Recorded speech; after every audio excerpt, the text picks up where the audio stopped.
I did want to ask you about the timing of these questioning.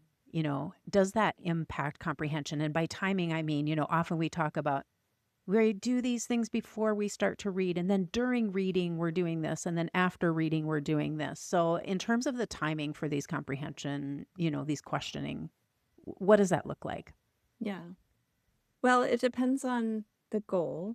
Theoretically, and we have empirical evidence to support this, is it can be much more helpful to ask questions during text if you want to influence that mental picture that the child Right. is building.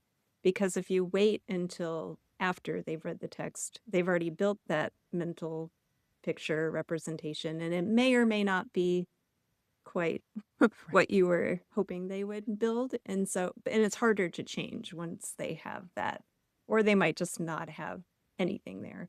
But if you ask questions during reading, that should be helping them build that mental picture along the way. And they kind of need to be doing that as they read to make sense of the text as a whole. Yeah. And so asking questions during reading can be really helpful and supportive, especially if, as that's happening, you're giving feedback and scaffolding when it's needed, to support coming to the right answers. And sometimes there's more than one right way to understand a text, but Yeah. successful inferences.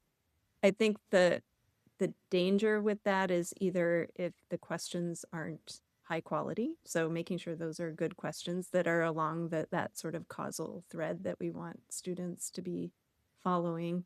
And also, there's probably a point of either diminishing returns or even distracting if we're asking so many questions and it's sort of disrupting that comprehension process. So I think sometimes we just need to be sensitive to not asking so many questions that there's more questions than actual Text. reading Yeah. happening.